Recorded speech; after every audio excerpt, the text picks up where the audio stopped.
Hello everyone, welcome back to my channel. The title for our lesson today is Measure 3, pages 88 plus 89. أول نقطة في درسنا اليوم number 8 reading. Before reading قبل القراءة. Read the passage and underline ways that your country can replace utilities such as electricity, natural gas and water from the local supply system. اقرأ النص وقم بتأكيد الطرق التي يمكن لبلدك من خلالها استبدال المرافق مثل الكهرباء، الغاز الطبيعي والمياه من أنظمة الإمداد المحلية.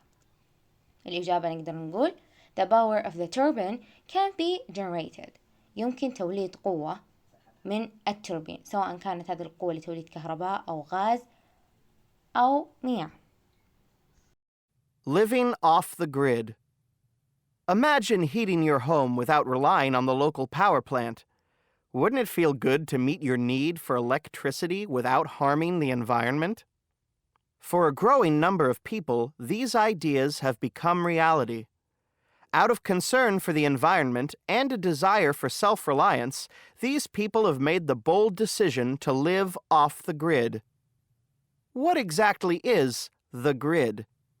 The grid, short for the power grid, is the linked system that supplies electricity to most homes and buildings in developed nations. Homes that are off the grid are not hooked up to the local power supply. Instead, they produce all of the energy they consume. As a result, people living off the grid avoid the environmental and financial costs that come with on-grid living. The key to getting off the grid is replacing electricity supplied by a power plant with a renewable energy source, like wind or solar power. Buildings that use solar power have solar panels on the roof or near the building. When the sun's light hits the panels collect the energy. Wind power is collected by turbines, also known as windmills. When the wind blows, the blades move, producing energy which is turned into electricity by a generator. Some people go even further off the grid. In addition to setting up a renewable energy source, they also have an independent source of water. They dig wells to access groundwater or use a cistern, a type of tank, to collect rainwater. Those most committed to living off the grid may even lack garbage service. These people generally live a life that creates very little waste, growing their own organic fruits and vegetables and raising chickens and goats for eggs and milk. By avoiding the consumption of packaged foods, they greatly reduce paper and plastic waste. As challenging as it may be to live off the grid, most off-gridders feel that the benefits far outweigh the difficulties. Jorge and Ella Alvarez, off-gridders in northern Arizona, say, "We love being off-grid. It's definitely hard work, but it puts everything in life into perspective.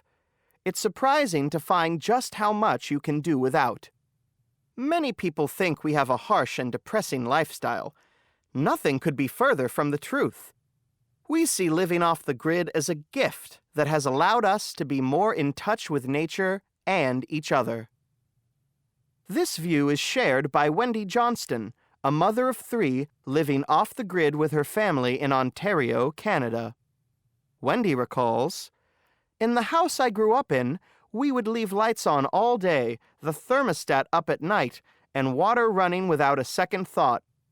I wanted my children to be raised with more respect for the environment and an awareness of the impact that they have on it. My children don't take energy for granted. I love the fact that they are learning how to take care of the earth while at the same time learning to be self-sufficient."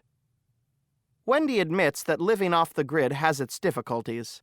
For example, the Johnstons' power usually goes down a few times a year.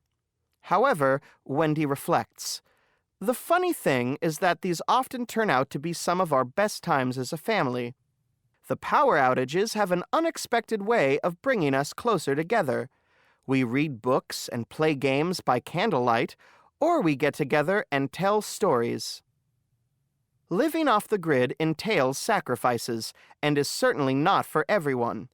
But for the thousands of people who have made this bold choice, life off the grid is filled with rewards that can't be matched by the conveniences and luxuries of life on the grid. الحين ننتقل after reading, answer the questions, أجب على الأسئلة. Number 1.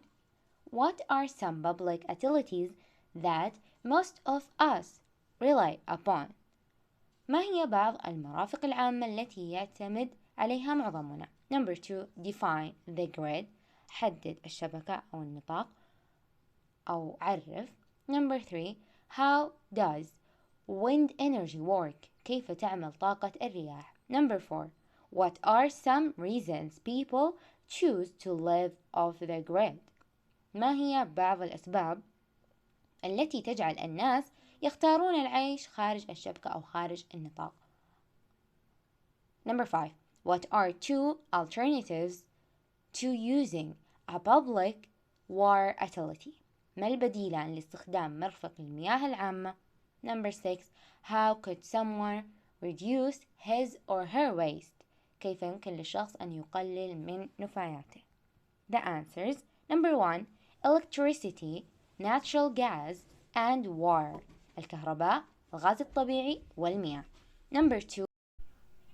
The link system that supplies electricity to most homes and buildings in developed nations.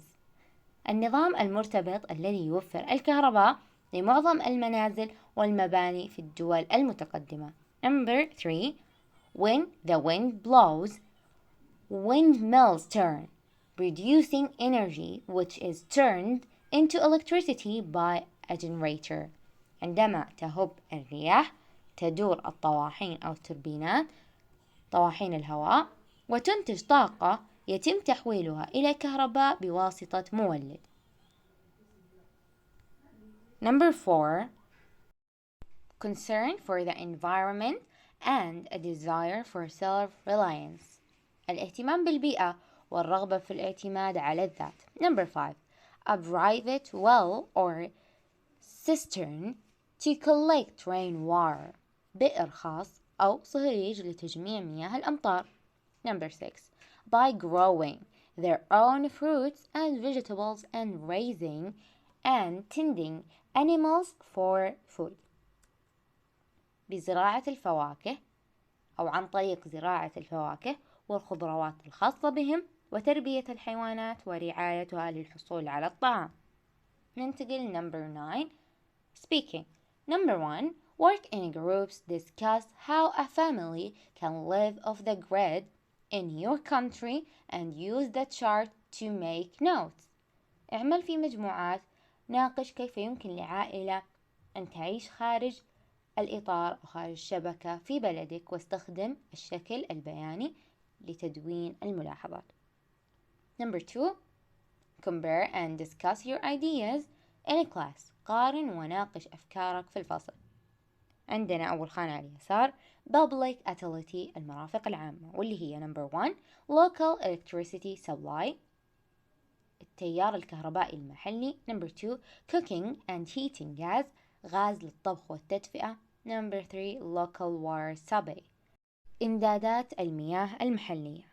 عندنا أول خانة على اليسار أو تعتبر ثاني خانة Which is the easiest, hardest to do without. ما هو أسهل أو أصعب شيء للاستغناء عنه. الخانة اللي بعدها عندنا What is an alternative to it in your home. ما هو البديل لها في منزلك. الخانة الثالثة أو الرابعة What is the most challenging aspect of not having it. ما هو الجانب الأكثر صعوبة في عدم امتلاكه. آخر خانة Does this appeal to you or not? Why not? هل هذا يغريك أو يستهويك؟ لما ولما لا؟ نقرأ الإجابات. عندنا أول خانة عند Local Electricity Supply اللي هو التيار الكهربائي المحلي. نقدر نقول it is easy سهل. بعدين number 2 عندنا it is the easiest أسهل شيء اللي هو التخلي عن الغاز. آخر شيء is the hardest واللي هو التخلي عن المياه. بعدين عندنا البدائل. أول شيء lanterns or candles فوانيس أو شموع بدل الكهرباء. اللي تحتها عندنا بدل الغاز نقدر نقول coal الفحم. آخر شيء ground water المياه الجوفية. بعدين عندنا الخانة اللي بعدها you can't see anything at night بدون كهرباء ما راح تقدر تشوف أي شيء بالليل طبعا. اللي تحتها من دون غاز للطبخ والتدفئة بيكون من الصعب إيش cooking and heating اللي هو الطبخ والتدفئة. اللي تحت عندنا أصعب شيء بيكون take showers drink water شرب المياه والاستحمام. عندنا آخر شيء عندنا الإجابة نفسها تنطبق على الثلاث خانات. طبعا السؤال كان هل هذا نداء لك أو إغراء لك أو يستهويك؟ كلنا نتفق أعتقد الأغلب نقدر نقول no because it is hard to live without it. لا لأنه من الصعب العيش بدونه سواء كان الموية أو الغاز أو الكهرباء. وبكذا نكون وصلنا لنهاية الفيديو. see you next time.